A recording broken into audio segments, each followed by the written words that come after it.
This channel does not promote any violent, harmful, or illegal activities. All content provided by this channel is meant for an education purpose only.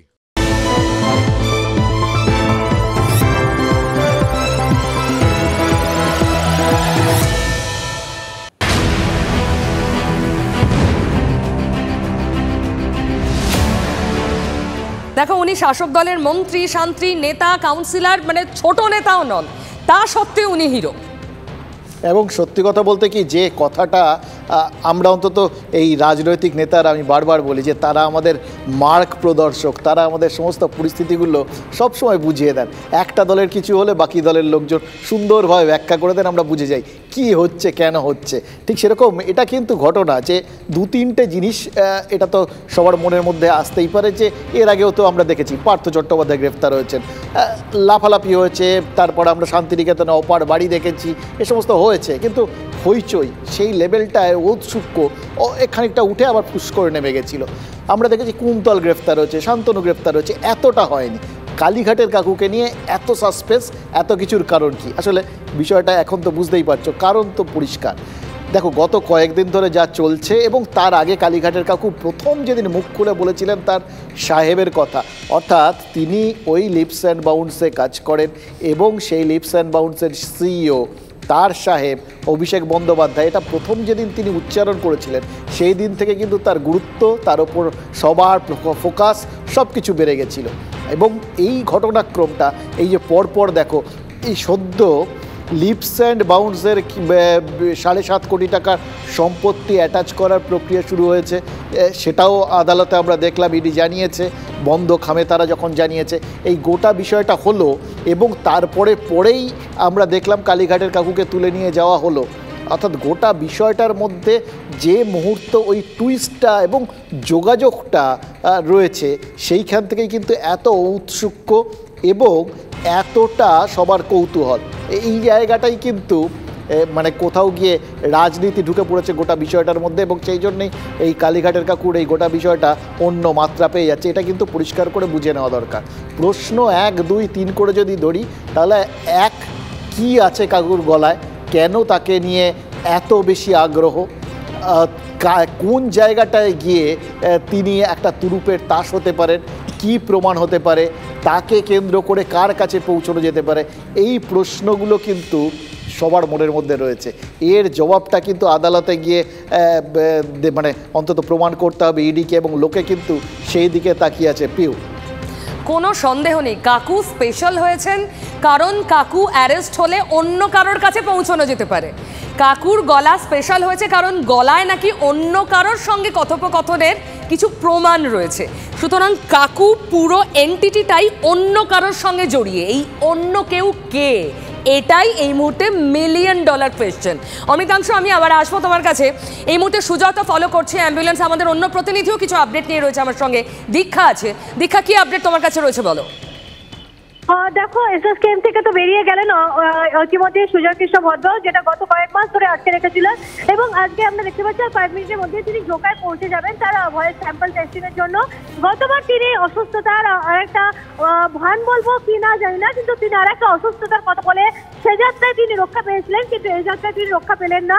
তার voice sample testing যে কতটা গুরুত্বপূর্ণ সেটা তোমরা আগেই বলছিলে, যে তার যে ভয়েস অলরেডি ইডি আধিকারিকদের হাতে কিছু ভয়েস রয়েছে, ভয়েস রেকর্ডিং হয়েছে, সেটা মিলিয়ে দেখার জন্যই খুব প্রয়োজন তার এই ভয়েস স্যাম্পল টেস্টিংটা। কিন্তু নানা বাহানায় কিন্তু তাকে গত 5 মাস ধরে এসএসকেএম হাসপাতালে ভর্তি রাখা হয়েছিল। তিনি কিছুতেই সেখান থেকে বেরোচ্ছিলেন না এবং রীতির মতন নানা রকম নাটক হলো। আগের দিন দেখতে পেলাম যখন তাকে ইডি আধিকারিকরা গেলেন এবং তাকে অ্যাম্বুলেন্সে পর্যন্ত গিয়ে পৌঁছে গেল নিয়ে আসার জন্য, কিন্তু শেষ মুহূর্তে তিনি অসুস্থতা বোধ করলেন এবং আইসিইউতে ঢুকে গেলেন। কিন্তু আজকে আর শেষ রক্ষা হলো না। যেমন অর্ডার তো দিল, আদালত তো অর্ডার দিলই, তার আগে অর্ডারের আগেই কিন্তু আমরা দেখলাম ফাইনাল অর্ডারের আগেই কিন্তু সেখানে কিন্তু পৌঁছে গিয়েছিলেন ইডি আধিকারিকরা এবং পরে একের পর ইডি আধিকারিকরা পৌঁছালেন এবং জবাবটা পৌঁছালেন। আর কয়েক মিনিট ওখান থেকে আমরা কিন্তু বেশি দূরে নেই। আজকে যে তার ভয়েস স্যাম্পল টেস্টিং হচ্ছে এবং এই ভয়েস স্যাম্পল টেস্টিং এর উপরে কিন্তু নির্ভর করছে যে তিনি অপর প্রান্তে কার সঙ্গে কথা বলছিলেন, যেটা বলছিলেন একদম সেটাই তো সবথেকে বড় প্রশ্ন। দীক্ষা, আমি আবার আসবো তোমার কাছে। তুমি এক্ষুনি বলছিলে দীক্ষা যে আর শেষ রক্ষা হলো না, হয়তো কাকুর শেষ রক্ষা হলো না, শেষ চেষ্টাও সফল হলো না এসএসকেএম এর কাকুকে আগলে রাখার, আড়াল করে রাখার। অমৃতাংশুর কাছে আবার যাই। অমৃতাংশু, একটু আগে আমরা বলছিলাম যে কাকুর থেকে অন্য কোনো ধাপে পৌঁছানো সম্ভব, তাই কাকু এত স্পেশাল। দেখো, কুন্তল, শান্তনু, তাপস, যারা যারা অ্যারেস্ট হয়েছে সবার থেকেই তো কেউ না কেউ কানেক্টেড, কিন্তু কাকুর সঙ্গে লিপস অ্যান্ড বাউন্স নামটা জড়িয়ে বলেই কাকু সবচেয়ে বেশি স্পেশাল। দেখো, আমার কাছে এই গোটা বিষয়টার মধ্যে মানে এই যে কণ্ঠর ব্যাপারটা এত বেশি ইম্পর্টেন্ট হয়ে গেছে না। মানে একটা সময় ওই কোকিল কণ্ঠীদের কণ্ঠ শোনার জন্য, লতা মঙ্গেশকরের কণ্ঠ শোনার জন্য লোক এরকম অধীর আগ্রহে বসে থাকতো। এবার কাকুর কণ্ঠ শোনার জন্য এরকম আগ্রহ, এটা তো কেউ এক্সপেক্ট করতে পারেনি যে এরকম হবে, হয়েছে।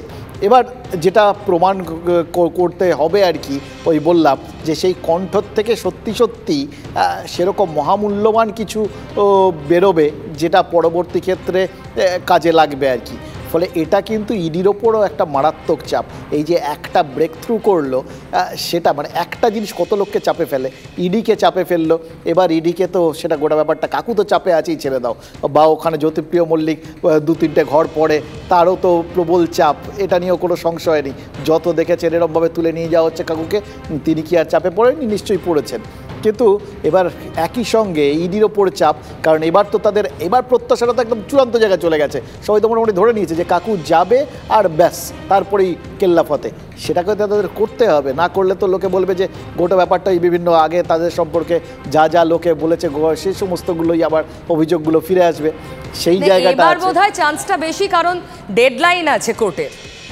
একদমই, কিন্তু ডেডলাইন থাকা আর তার মধ্যে প্রমাণ করা, এটা তো মানে টাই ব্রেকার নয় যে তার মধ্যেই মেরে খেলার ফলাফল করে দিতে পারে। সেরকমই রুদ্ধশ্বাস গোটা পর্বটা। অমিতাংশু, আরও একটা রুদ্ধশ্বাস খবর আমাদের দর্শকদের দিয়ে দিই। এসএসকেএম এর কবজা থেকে ফাইনালি ইডি বের করতে পেরেছে কাকুকে, নিয়ে যাওয়া হচ্ছে জোকা ইএসআইতে, কিন্তু আবার নাকি এসএসকেএম এ ফেরানো হবে কণ্ঠস্বরের নমুনা নিয়ে নেওয়ার পর। এটা ঠিক কিনা বলতে পারবেন?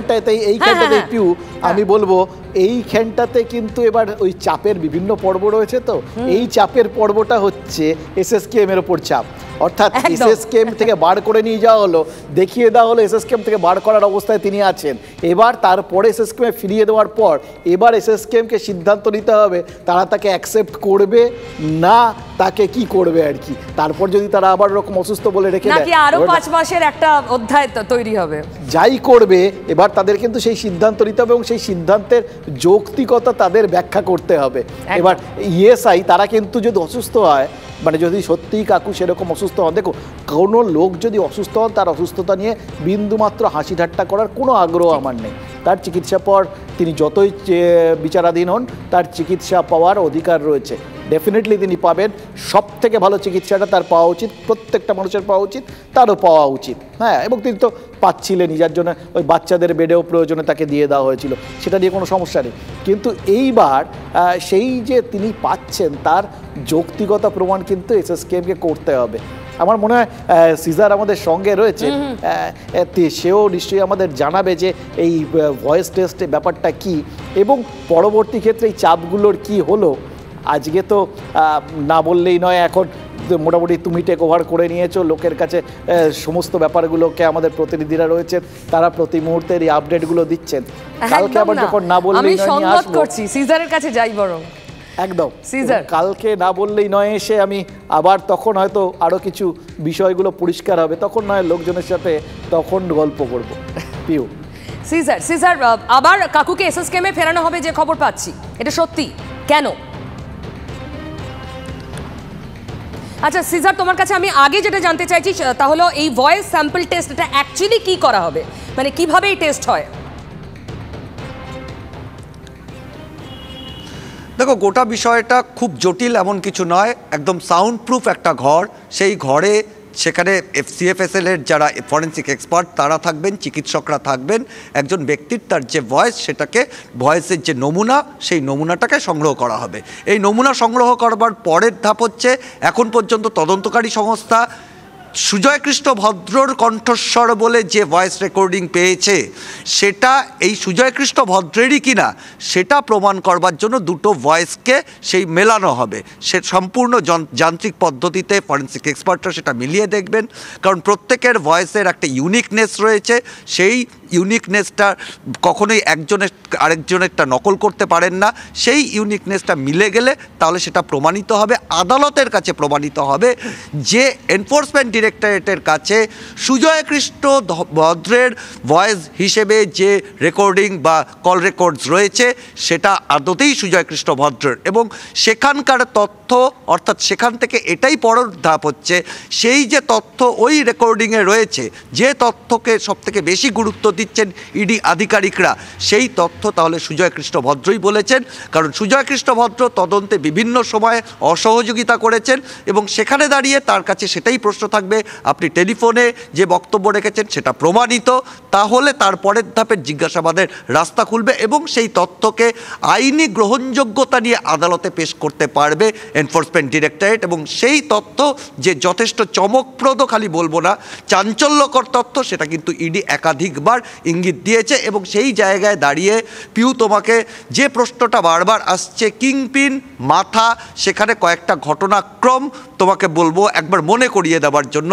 সুজয় কৃষ্ণ ভদ্রকে গ্রেপ্তার, সুজয় কৃষ্ণ ভদ্রর বিভিন্ন কোম্পানিতে তল্লাশি, তারপরে তাকে গ্রেপ্তার, এবং গ্রেপ্তারের পরেই আমরা দেখলাম P733 নিউ আলিপুরে লিপস অ্যান্ড বাউন্সের দপ্তরে তল্লাশি চলল।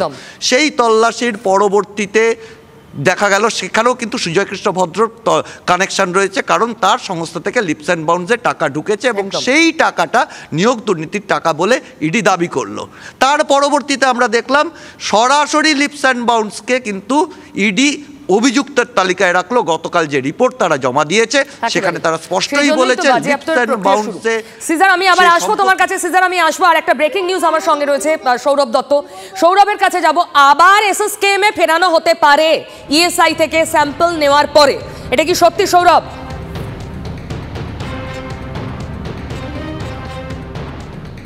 প্রিয় ইএসআই জোকা হাসপাতাল সূত্রে আমরা কিন্তু তেমনই জানতে পারছি যে সুজয় কৃষ্ণ ভদ্রকে এই মুহূর্তে যেই মুহূর্তে সুজয় কৃষ্ণ ভদ্র ইএসআই জোকা হাসপাতালে পৌঁছানোর পর তাকে ক্যাজুয়ালিটি ওয়ার্ডে নিয়ে যাওয়া হবে। সেখানে একটি ঘর রয়েছে, সেই ঘরটি ফরেন্সিক বিশেষজ্ঞদেরকে দেখানো হবে যে এখানে ভয়েস স্যাম্পল কালেক্ট করা সম্ভব কিনা। যদি তারা অনুমোদন দেন তাহলে সেখানেই হবে। যদি তারা বলেন যে না, আরও একটি এমন কোনো ঘর দরকার যেখানে সাউন্ড প্রুফ পরিকাঠামোর প্রয়োজন রয়েছে, তাহলে সেক্ষেত্রে ইএনটি বিভাগের অডিওলজি যে রুম রয়েছে সেই অডিওলজি ঘরে কিন্তু গিয়ে সুজয় কৃষ্ণ ভদ্রের কণ্ঠস্বরের নমুনা সংগ্রহ করা হবে। তারা আনুমানিকভাবে 1 ঘন্টা সময় ধরে রেখেছেন এই পুরো প্রক্রিয়াটা সম্পন্ন হতে, এবং সেই 1 ঘন্টার পরেই তারা কিন্তু যে প্রস্তুতি রেখেছেন তাতে কিন্তু সুজয় কৃষ্ণ ভদ্র আবার এসএসকেএম এ ফিরে আসবেন। তার কণ্ঠস্বরের নমুনা কালেক্ট করা হবে, কালেক্ট করার প্রক্রিয়া সম্পন্ন হয়ে গেলেই তিনি আবার এসএসকেএম এই ফিরে আসবেন। এটাই কিন্তু এই মুহূর্তে দাঁড়িয়ে জোকা ইএসআই কর্তৃপক্ষ তাদের যে পরিকল্পনা রয়েছে পুরো ঘটনাটা ঘিরে, সেই পরিকল্পনা অনুযায়ী সুজয় কৃষ্ণ ভদ্র রাতে কণ্ঠস্বর দিয়ে অর্থাৎ কণ্ঠ দিয়ে তিনি আবার এসএসকেএম এ ফিরবেন। না, তাহলে কি সুজয় কৃষ্ণ ভদ্রের এসএসকেএম এ থেকে আরও চিকিৎসার প্রয়োজন? এই প্রশ্নের উত্তর কি হ্যাঁ হতে পারে, তাই আবার ফেরানো? কিন্তু কাকুর কণ্ঠস্বর দেওয়ার জায়গায় তার শারীরিক অবস্থা রয়েছে, এটাও তো প্রমাণিত হবে কণ্ঠস্বরের নমুনা নেওয়ার পর।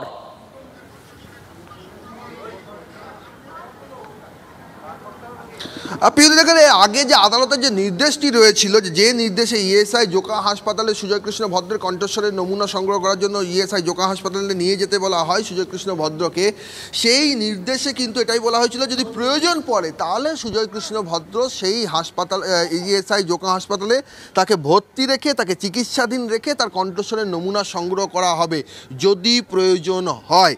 এক্ষেত্রে যা প্রাথমিকভাবে যা পরিকল্পনা রয়েছে তাতে ইএসআই জোকা কর্তৃপক্ষ মনে করছেন যে তাদের কাছে যে রিপোর্ট রয়েছে তাতে সুজয় কৃষ্ণ ভদ্রকে ভর্তি করার প্রয়োজন নেই। আদালতের যে নির্দেশ রয়েছে যে ভয়েস স্যাম্পল কণ্ঠস্বরের নমুনা সংগ্রহ করতে হবে ইএসআই জোকা হাসপাতালে, সেই প্রক্রিয়াটি তারা সম্পন্ন করবেন। তারা সম্পন্ন করবেন কেন? তার কারণ হচ্ছে এসএসকেএম কর্তৃপক্ষ সেপ্টেম্বরে যখন সুজয় কৃষ্ণ ভদ্রের কণ্ঠস্বরের নমুনা সংগ্রহের জন্য ইডি বলেছিলেন এসএসকেএম কর্তৃপক্ষকে এসএসকেএম কর্তৃপক্ষ জানিয়েছেন তাদের এমন কোনো পরিকাঠামো বা ঘর নেই যেটি সাউন্ড প্রুফ, যেখানে এই ভয়েস স্যাম্পল কালেক্ট করা যায়। ফলে সব মিলিয়ে যেহেতু তারা সেই অসহযোগিতা করেছিলেন তার প্রেক্ষিতেই কিন্তু ইএসআই জোকা হাসপাতালে ভয়েস স্যাম্পলের প্রক্রিয়াটি একদম। সৌরভ সঙ্গে থাকো। ইএসআই থেকে পৌঁছলো কাকুকে নিয়ে অ্যাম্বুলেন্স। সুজয় বলতে পারবে কারণ অ্যাম্বুলেন্স ফলো করছে। সুজয়, কি অবস্থা, কোথায় আছো?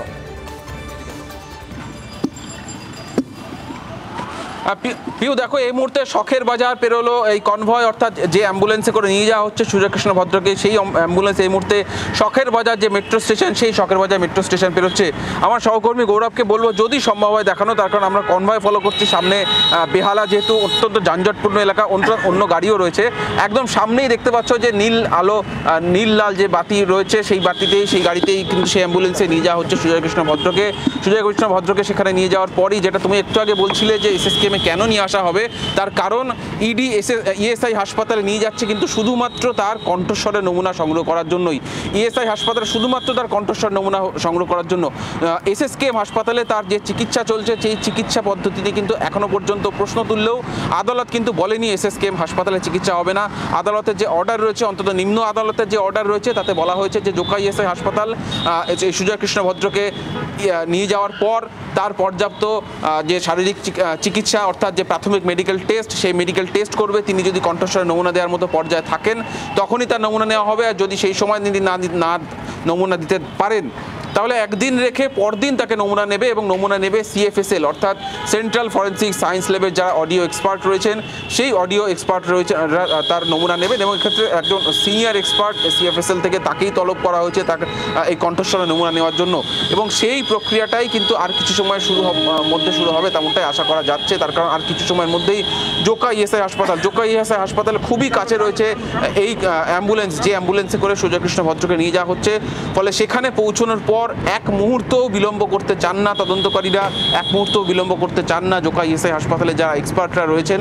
একেবারে সঙ্গে সঙ্গেই তার মেডিকেল চেক আপ হবে, তারপরেই কিন্তু পরবর্তী যে প্রক্রিয়া ভয়েস স্যাম্পল নেওয়ার ক্ষেত্রে, সেই প্রক্রিয়া শুরু হবে। এবং পিউ, যে প্রশ্নটা তুমি আগে করছিলে, যদি আজকেই ভয়েস স্যাম্পল নেওয়া সম্ভব হয়, তাহলে কিন্তু অবশ্যই এসএসকেএম হাসপাতালের আবার মুখ পড়বে, সে কথা বলার অপেক্ষা রাখে না। পিউ।